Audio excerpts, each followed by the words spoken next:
اور برملا یہ کہتے ہیں. اب یہ کوئی ڈکی چھپی یا یہ کمروں کی بحث نہیں رہی ہے، ڈرائنگ روم کی بحث نہیں رہی ہے، بلکہ ٹی وی ٹاک شوز اور سوشل میڈیا پہ یہ بحث عام ہے کہ کیا پاکستان اپنا وجود برقرار رکھ سکے گا یا نہیں.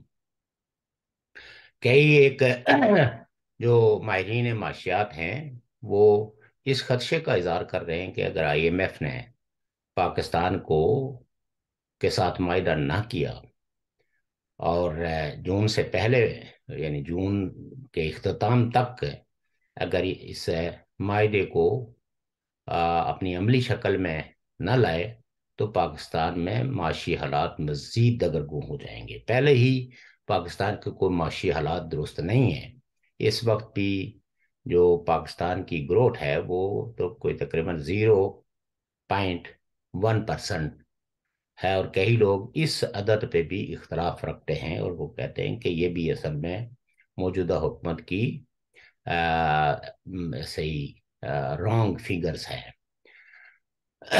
عدالتی نظام بھی جس طرح کے بحران کا شکار ہے، جس طرح کی گتھم گتھا ہیں ججز ایک دوسرے کے ساتھ، اور بعض ججز جن کو ہم خیال کا نام دیا گیا ہے وہ ایک ہی طرح کے جو فیصلے کرتے ہیں، ایک پارٹی پہ ان کی مہربانی ہے، دوسری پارٹیوں کے بارے میں ان کا رویہ جو ہے وہ متعصبانہ ہے اور وہ انصاف کے تقاضے پورے نہیں کرتے. ہم تو یہ سمجھتے ہیں کہ جوڈیشری کو سیاسی کارکنوں کے سیاسی عقائد کا تحفظ کرنا چاہیے، فریڈم آف ایکسپریشن کو انشور کرنا چاہیے، اور جو ریاست لوگوں کی وفاداریاں بدلنے کے لیے جس طرح کے ریاستی ہتھ کنڈے استعمال کر رہے ہیں، سپریم کورٹ اس پوزیشن میں ہونا چاہیے کہ وہ مداخلت کر کے سیاسی کارکنوں کو ریلیف دے. لیکن بدقسمتی جو ہے وہ یہ ہے کہ پاکستان کی سیاسی پارٹیوں نے 75 سال کی اس پوری تاریخ میں کوئی سبق نہیں سیکھا. ان میں ایک قدر مشترک ہے اور وہ یہ ہے کہ جو اقتدار میں آتا ہے وہ بجائے اس کے کہ اپنے عوام کی زندگیوں کے بارے میں سوچے، کوئی اقتصادی پہلو پہ غور و فکر کرے، ملک کے اندر کسی اچھی روایتوں کو قائم کرنے کے لیے اپنا کردار ادا کریں، وہ ہمیشہ ایک دوسرے کے ساتھ بام دست و گریباں ہیں. اور اس باہم یہ جو دست و گریبانی کا یہ سفر ہے، اس میں اگر آپ دیکھیں تو جو بھی اقتدار میں ہوتا ہے وہ کوشش کرتا ہے کہ پاکستان کی اسٹیبلشمنٹ کسی طرح اپیز ہو جائے، خوش رہے، تاکہ انہیں حکمرانی کرنے میں آسانیاں ہوں. لیکن میں یہ سمجھتا ہوں کہ سیاسی پارٹیوں کا یہ رول نہیں ہوتا. جمہوری معاشروں کے اندر پاکستان میں ایک بڑی عجیب و غریب قسم کی ڈیبیٹ ہے.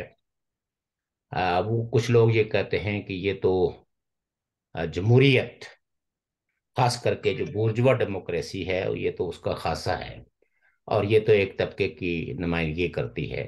لیکن شاید یہ تجزیہ درست نہ ہو. دنیا میں دیگر کئی ایک جو ایڈوانس کیپٹلسٹ کنٹریز ہیں ان میں بھی پولیٹیکل پارٹیز ہیں، اور ان پولیٹیکل پارٹیز کا رول اگر میچ کیا جائے پاکستان کی پولیٹیکل پارٹی سے تو وہ ٹوٹلی ڈیفرنٹ ہے.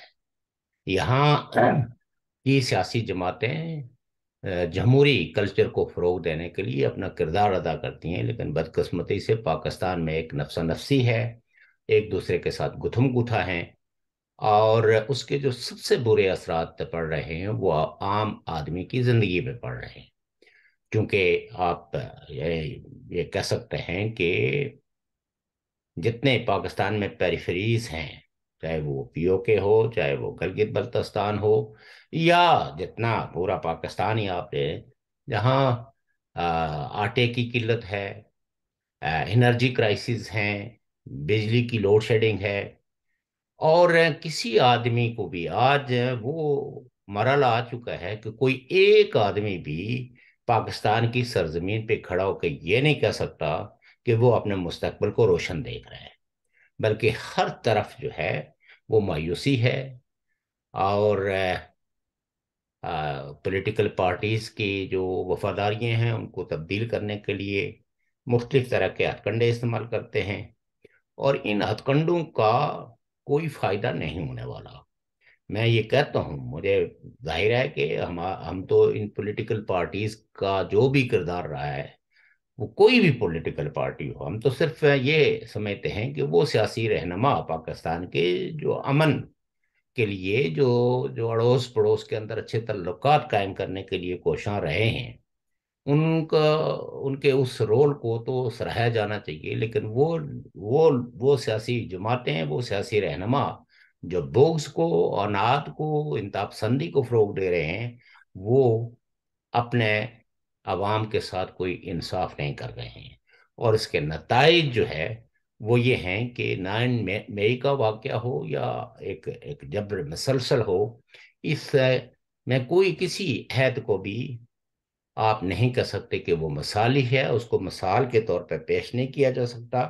بلکہ ہر دور کے اندر جو ہے وہ سیاسی کارکن مشکلات میں رہے ہیں. ہیومن رائٹس ڈیفینڈرز جو ہے وہ ان پر طرح طرح کے فتوے، طرح طرح کے ریاستی ہتھکنڈے ان کے خلاف استعمال ہوتے رہے ہیں، جس کی وجہ سے انسانی حقوق کا بھی تحفظ کرنا جو ہے اس ملک میں بے انتہا مشکل بنا دیا گیا ہے. تو ادارے جو ہے وہ، کوئی ریاست جو ہے وہ فنکشنل ریاست اسی وقت کہا جاتا ہے کہ جس وقت اس کے ادارے جو ہے وہ قانون کے مطابق، انصاف کے مطابق، اور جو کانسٹیٹیوشن ہو اس کانسٹیٹیوشن کے مطابق ادا کریں، تو تب آپ کہہ سکتے ہیں کہ کوئی ریاست ایک فنکشنل ریاست ہے. لیکن یہاں پاکستان کا جب تجزیہ کرتے ہیں تو Pakistan is not a functional state. یہاں ہر ادارے کا رول جو ہے وہ ایسا ہے کہ اس میں اور مافیا گروپس کے کردار میں فرق کرنا بہت مشکل ہو جاتا ہے. جہاں ہزاروں لوگ جو ہے وہ انفورس ڈسپیرنسز کا شکار ہے، ریاست نے غائب کیا ہوا ہے، اور ان کے پیارے ان کے لیے احتجاج کر رہے ہوں، اور آج بھی اگر کورٹ کسی ایک رہنما کی یا ایک سیاسی کارکن کی ضمانت کر دیتے ہیں، تو ریاست فوراً کسی اور کیس میں، کسی اور ایلیگیشن میں ان کو گرفتار کر لیتی ہے. تو اس سے کوئی صحت مند روایتیں تو قائم نہیں ہو سکتی، اور اس سے نہ کوئی صحت مند سیاست جو ہے وہ فروغ پا سکتی ہے. یہ تو ایک انتقام کی سیاست ہی اس سے جنم لے گی، اور انتقام کی سیاست جن خطوں کے اندر، جن علاقوں کے اندر فروغ پاتی ہے، وہاں بلاخر دہشت گردی کے لیے جو فضا ہے وہ ہموار ہو جاتی ہے، اور پھر دہشت گرد جو ہے وہ لوگوں کے ہیرو بن جاتے ہیں جو ریاست کے اس سسٹم کو چیلنج کرتے ہیں. تو میں یہ سمجھتا ہوں کہ پاکستان کے حکمرانوں کو عقل کے ناخن لینا چاہیے، ان کو مکالمے کا آغاز کرنا چاہیے. اور یہ مائنس ہم 70 سالوں سے سن رہے ہیں، -1، -1، -1. مائنس شائنس کوئی نہیں ہوتا، لیکن بات یہ ہے کہ ریاست کو قانون کی حکمرانی قائم کرنی چاہیے. اور اگر وہ قانون کی حکمرانی نہیں کریں گے تو اس کے نتائج بہت ہی بھیانک اور سنگین نکلیں گے.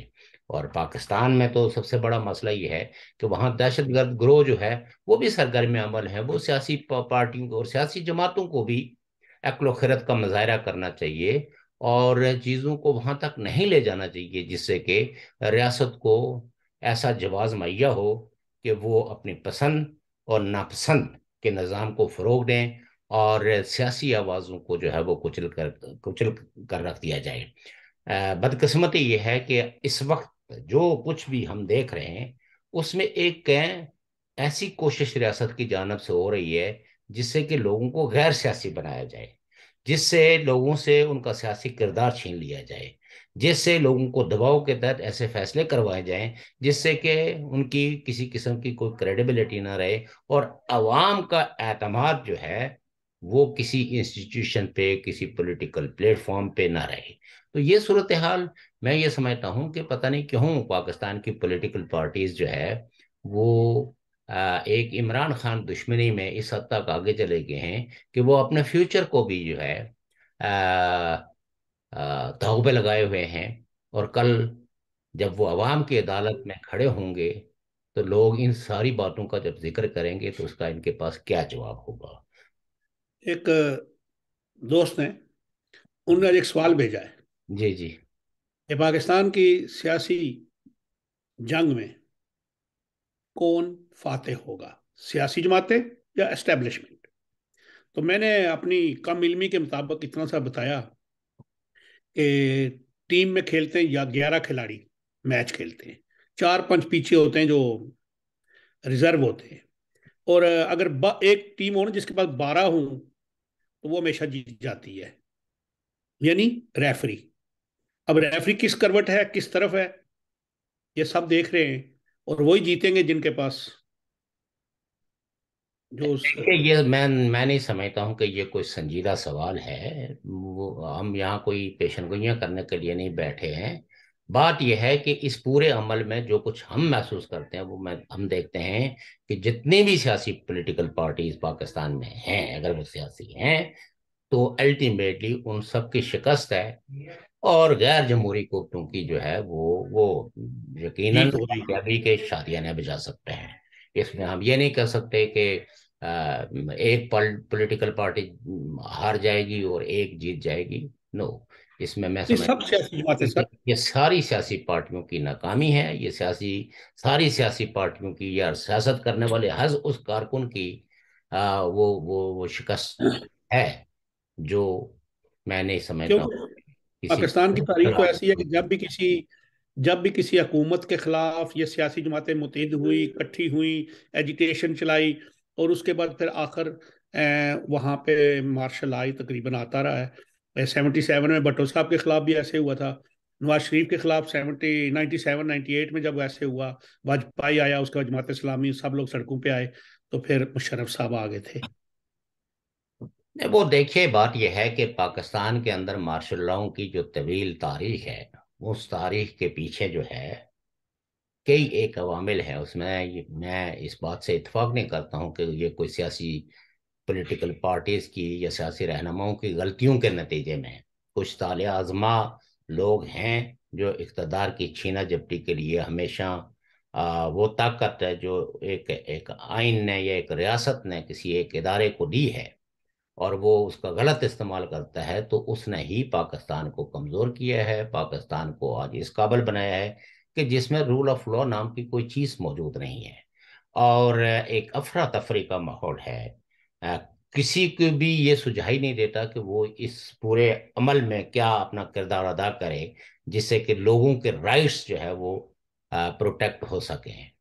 اور یہ آپ یہ دیکھیے نا، کئی ایک سوالات موجود ہیں کہ آخر یہ جو دعوے دار ہیں ہم اتنے طاقتور ہیں، ہم اتنے، ہمارے پاس ہر چیز موجود ہے، تو جب وہ ان انسٹالیشنز پہ جب حملے ہو رہے تھے تو اس وقت کہاں تھی یہ نمبر 1 آرمی کے لوگ کہ وہ اپنے ہی ایک گھر کی حفاظت نہیں کر سکے، اپنے سینٹر کی حفاظت نہیں کر سکے، اپنے جہازوں کی حفاظت نہیں کر سکے؟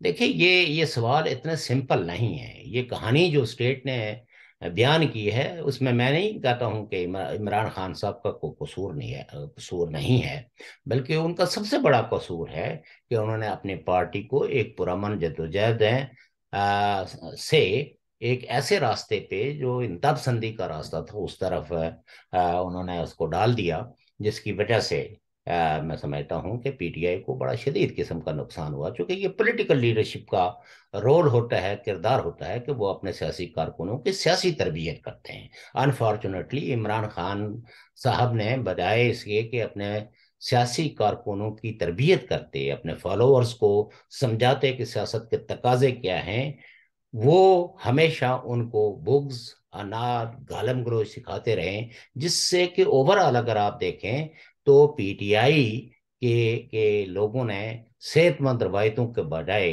گالم گلوچ کو فروغ دیا، مکالمے کے بجائے انتہا پسندی کو فروغ دیا۔ اس میں یہ نہیں ہے کہ ان کا کوئی قصور نہیں ہے، لیکن جس واقعے کی آڑ لے کے تو ریاست اس وقت ہے بندوق اور گولی اور سب کچھ لے کے چڑھ دوڑی ہے سیاسی کارکنوں پہ، اس پہ بھی ان کو وضاحت کرنے چاہیے، اس پہ تحقیقاتی کوئی کمیشن ہونا چاہیے جو یہ دیکھے کہ آخر کیوں اگر اقتدار پہ قبضہ کرنے کے لیے آپ تو وزیر اعظم ہاؤس کو پھلانگ لیتے ہیں، آپ وزیر اعظموں کو گرفتار کر لیتے ہیں، لیکن اپنے گھر کی حفاظت کرنے میں آپ کیوں ناکام ہوئے؟ اس ناکامی کا اور اس گھر کو جو جس کے مناظر آج دکھا کے جو ہے نا پی ٹی آئی پر ایک قہر جو ہے وہ برسایا جا رہا ہے، تو آخر یہ تو سوال ہونا چاہیے نا کہ آخر اس گھر کو وہ کیوں چلنے دیا گیا، اس گھر کی حفاظت کیوں نہیں کی گئی؟ اتنی بڑی آرمی اور ایک کور کمانڈر جو ہے، اس کے نیچے کتنے برگیڈیئرز ہوتے ہیں، کتنے قوت ہوتی ہے. تو اور اگر یہ کنسپریسی تھی تو وہ بھی بتائی جانی چاہیے کہ اس میں کور کمانڈر اور آرمی کے کون کون سے لوگ ملے ہوئے تھے. محض یہ بات کہہ دینے سے کہ جی وہ جناح ہاؤس جل گیا یا کور کمانڈر ہاؤس کو جلا دیا پی ٹی آئی کے لوگوں نے، یہ کافی نہیں ہے. اس پہ لوگوں کے جو سوالات ہیں، ان سوالات کو سنجیدگی سے سن کے سنجیدگی سے جواب دیا جانا چاہیے. ان کی ایک وضاحت آئی تھی کہ ہم نہیں چاہتے تھے کہ جانی نقصان ہو، آپ ہم نے اس لیے وہاں سے مداخلت چھوڑی، دیکھیں کہ یہ کس حد تک جاتے ہیں. یہ تو لیم ایکسکیوزز ہے نا. مارنے کو تو آپ جس وقت آتے ہیں تو آپ ہیلی کاپٹر گن شپ کا بھی استعمال کرتے ہیں، آپ لانگ رینج ویپن کا بھی استعمال کرتے ہیں. تو آپ دہشت سنیے نا، ایک ایک چیز یہ تھی کہ آپ کے پاس تو کمانڈوز ہیں، لوگوں کو ڈس آرم کر سکتے تھے. وہ کوئی اتنا بڑا مجمع تو نہیں تھا نا کہ جس کو گولی کے بغیر ڈسپرس نہیں کیا جا سکتا تھا. 4,000 لوگ تھے سر. مطلب 4,000 ہوں یا 10,000 ہوں، لیکن میں یہ کہتا ہوں کہ 10,000 سے زیادہ تو ایک کور کمانڈر کے انڈر جو ہے نا وہ فورس کام کرتی ہے نا. لہذا یہ سب لیم ایکسکیوزز ہیں، یہ خالصتاً ایک پروپیگنڈا ہے، اس کو بائی نہیں کیا جا سکتا انٹل اینڈ انلیس کہ اس فیلئر کو اسٹیٹ تسلیم کرے. یہ نہیں کہ انہوں نے کوئی عوام پہ رحم، جنہوں نے ماضی میں نہیں کھایا تو وہ کل کیسے کھانے کے لیے تیار ہو گئے.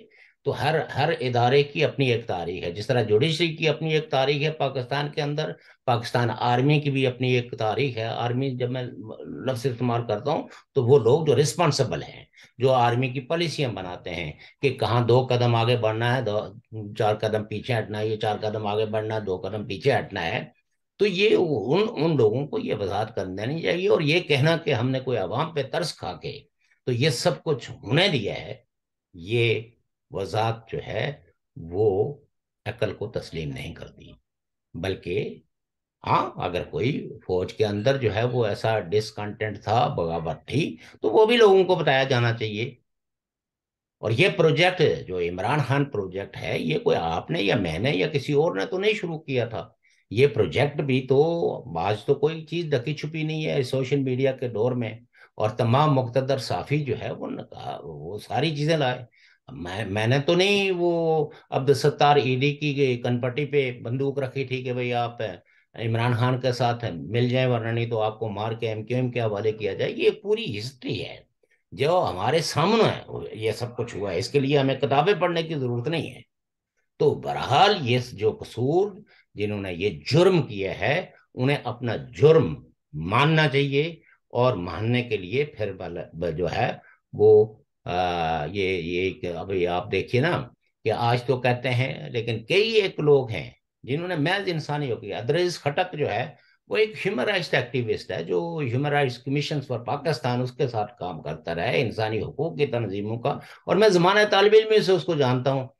محض اس کی آواز کو بند کرنے کے لیے اس کو ملٹری کورٹ سے جو ہے نا وہ اتنی سزا دی گئی. اور پہلے تو 6 مہینے تک تو اس کا پتہ ہی نہیں چل رہا تھا کہ زندہ بھی ہے یا نہیں ہے.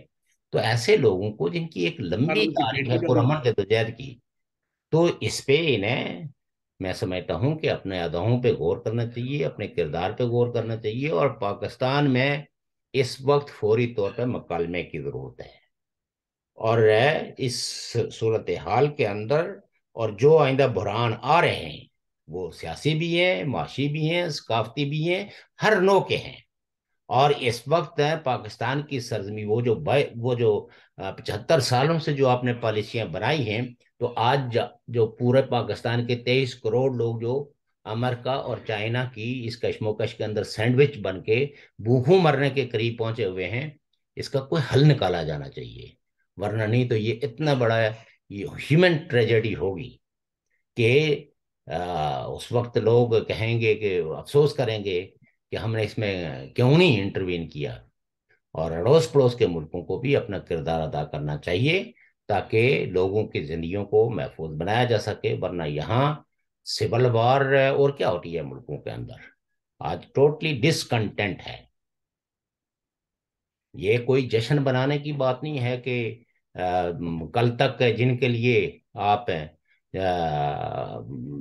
سپریم کورٹ کو استعمال کر کے ان کو حکومتیں بنواتے تھے غیر قانونی طور پر، جو کانسٹیٹیوشن میں نہیں لکھا ہوا تھا، آپ نے ایک حکومت کو ڈیزالو کروایا تھرو سپریم کورٹ، اور یہ کہہ دیا کہ جنہوں نے بھی نو کانفیڈنس یا اپنی پارٹی کی مرضی کے خلاف ووٹ دیا ان کا ووٹ ہی کاؤنٹ نہیں ہوگا۔ تو اس سارے بحران کی تو جو شروعات ہوئی ہیں وہ تو سپریم کورٹ سے ہوئی ہے۔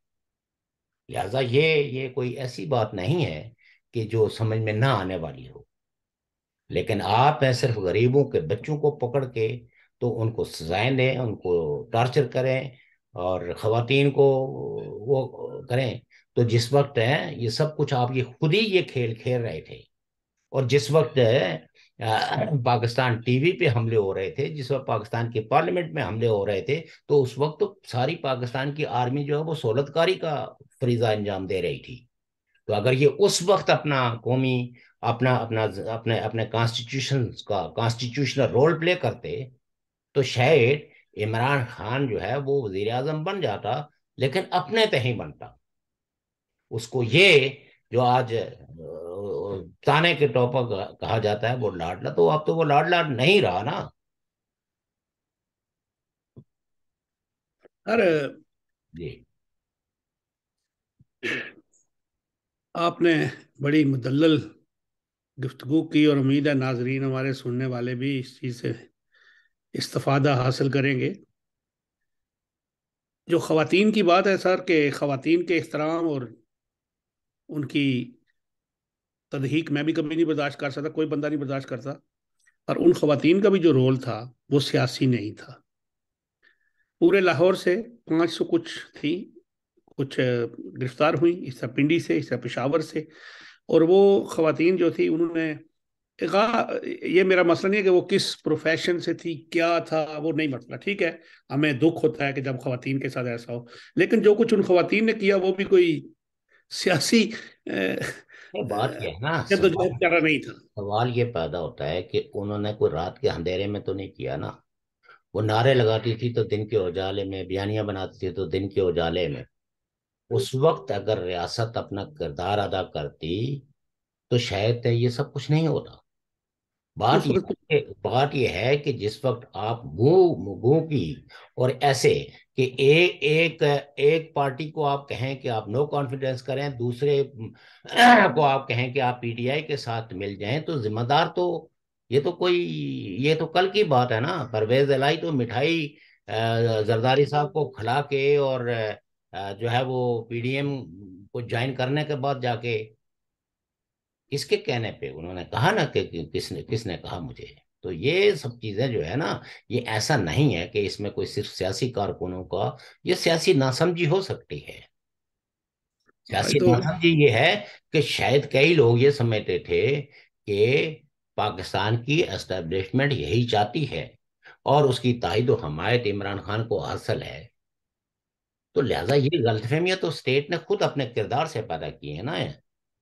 اور اس میں اگر سادہ لوگ کا سیاسی کارکن جو ہے وہ اس میں جو ہے وہ ان کو سمجھنے میں کوئی کوتاہی اور غلطی لگی ہے، تو میرے خیال میں اس پہ بھی غور کیا جانا چاہیے، لیکن خواتین کو اور سیاسی کارکنوں کے جو حقوق ہیں ان کا تحفظ ہونا چاہیے، میرا تو یہ کہنے کا ویسے مطلب۔ آج تو پرویز لائی صاحب اور یہ کوئی انسان کوئی ایسی چیز نہیں ہے جس کو سدھایا جائے۔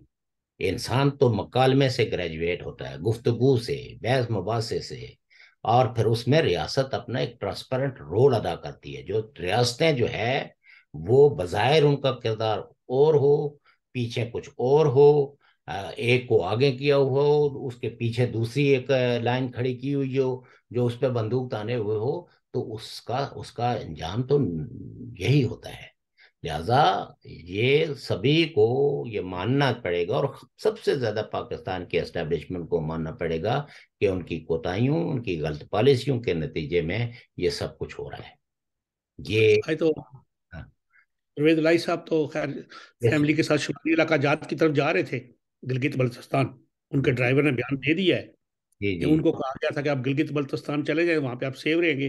اس کے بعد شیخ رشید صاحب کو بھی بیان آ گئے ہیں، فواد چودھری صاحب جو ہیں وہ ادھر جا رہے ہیں کاف لیگ میں۔ اچھا ایک اور بات سنیں سر، ابھی اپنے ملک کی بات بھی کریں، اپنے علاقے کی بات بھی تھوڑی کر لیں۔ جی وہ جی۔ کیا نام ہے اپنے سابقہ وزیر اعظم صاحب ہمارے سردار تنویر الیاس صاحب، وہ کل شجاعت صاحب کے گھر چلے گئے، اور پھر انہوں نے وہاں پہ کہا کہ جی میرے پاس تو بڑے ایم ایل اے وغیرہ بھی ہیں 17-18، اور شجاعت صاحب کے بندے نے کہا جی کہ ہم نے سردار عتیق صاحب کو وہاں پہ ہماری کاف لیگ کا وہی ہیں نمائندے، ہم ٹکٹیں وکٹیں انہی کے تھرو ایشو کرتے ہیں۔ تو انہوں نے کہا جی یہ میں اختلاف کرتا ہوں، میرے اپنی جماعت ہے، میرے پاس اپنے لوگ ہیں، اور پاکستان کے ایم این اے کافی انہوں نے بڑا سوال یہ پیدا ہوتا ہے کہ تنویر الیاس صاحب کا جو حلقہ انتخاب ہے وہ کون سا ہے؟ یونیکوسل بنگوئی۔ وہ اگر وہ بھنگوئی ہے تو بھنگوئی تو پنجاب نہیں ہے نا۔ وہ تو ادھر ہے نا۔ تو اگر ایک پولیٹیکل پارٹی، آپ یہ تو تنویر الیاس صاحب کے عقل پہ آپ ماتم کریں کہ جو جا کے کسی در پہ یہ اصرار کر رہا ہے کہ میری جیب میں پتہ نہیں کتنے ایم پی اے ہیں اور ایم این اے ہیں، ہاں اور میں کسی علاقے کی سیاست کا پابند نہیں ہوں، اور اگلے کہہ رہے ہیں کہ آزاد کشمیر چیپٹر میں ہماری جو سسٹر آرگنائزیشن ہے وہ مسلم کانفرنس ہے، جی سربراہ سردار عتیق خان ہیں، تو ہم اپنی پارٹی کی برانچ جو ہے وہ وہاں قائم کرنے کے لیے جو نہیں کر سکتے، ہم کانسٹیٹیوشنلی باؤنڈ ہیں ٹو ریسپیکٹ دی ہوں سسٹر آرگنائزیشنز انٹرسٹ۔ تو اچھا آپ پھر بھی مزید ہیں کہ نہیں نہیں میں چودھری شاید صاحب کو بزرگ مانتا ہوں۔ بزرگ مانتا ہوں، تو آپ بزرگ مانے، ان کو والد مانے، ان کو سیاسی پیشوا مانے، جو بھی مانے، لیکن تنویر الیاس کو آزاد کشمیر کے لوگوں کی بے حرمتی کرنے کا کوئی حق حاصل نہیں ہے، اور وہ یہ جو کچھ کر رہے ہیں یہ سیاست کے اندر جو ہے وہ اس طرح، کل تک وہ عمران خان کو جن جن القابات سے نوازتے تھے، اور آج جو گالم گروچ وہ کر رہے ہیں، یہ کوئی مہذب خاندان کا آدمی جو کسی اچھی فیملی سے تعلق رکھتا ہو اس کو زیب نہیں دیتی۔ اور یہی تعلیم کیا ہوتا ہے، پرورش کیا ہوتی ہے؟ پرورش یہی ہوتی ہے کہ جب آپ نے کسی اچھے دور میں کسی کے لیے اچھے کلمات کہے ہیں، تب جب مشکل وقت آئے تو تب بھی آپ اپنے تحمل کو، اپنے مزاج کو توازن میں رکھیں۔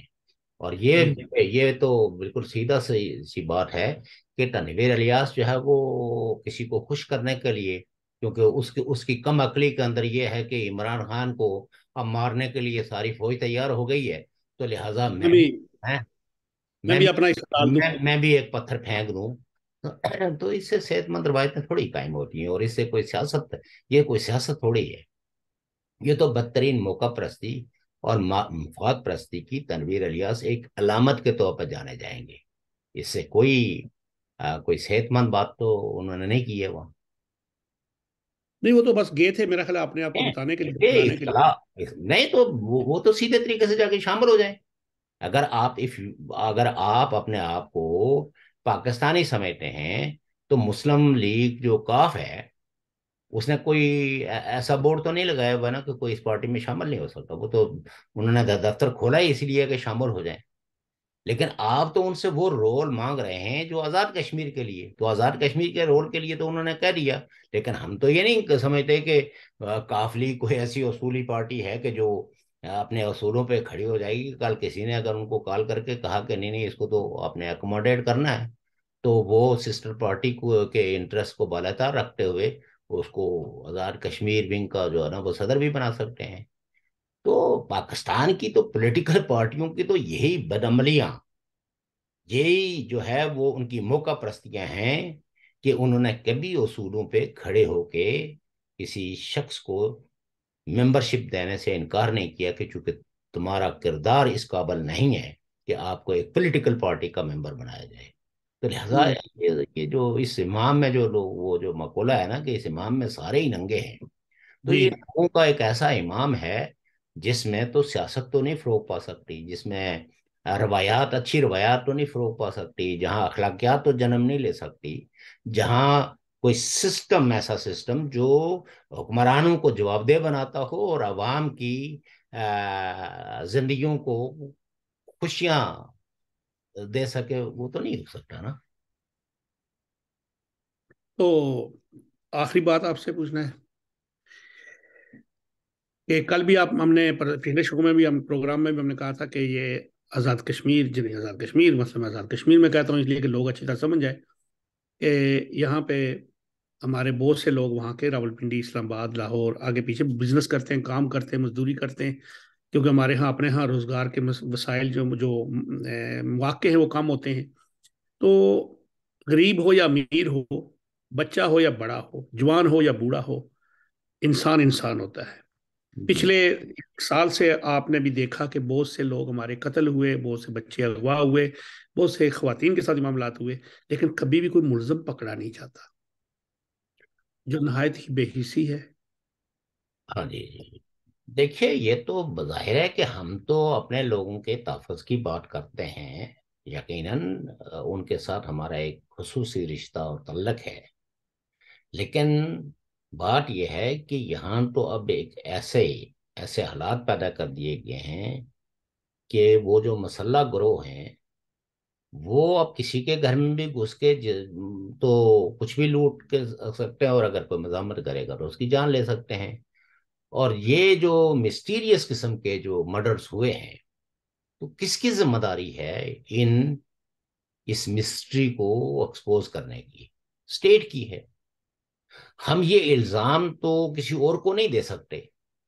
تو پاکستان کی ریاست نے جو کہ جس طرح کا کردار جو ہے وہ ادا کر رہی ہے، تو ہم تو ظاہر اسٹیٹ کو ہی کہیں گے کہ جناب آپ اپنا وہ کریں، لوگوں کے جان مال کی حفاظت کریں. جو لوگ بزنس کر رہے ہیں ان کے بزنس کے تحفظ کے لیے کوئی ایسے اقدامات کریں جس سے کہ لوگوں میں ایک احساس تحفظ جنم لے. باہر سے لوگ جاتے ہیں تو ان کو لوٹ لیا جاتا ہے، راستے میں لوٹ لیا جاتا ہے، گاڑی کو روک کے ناکے لگا کے جو ہے، اور کوئی پوچھنے والا نہیں ہے.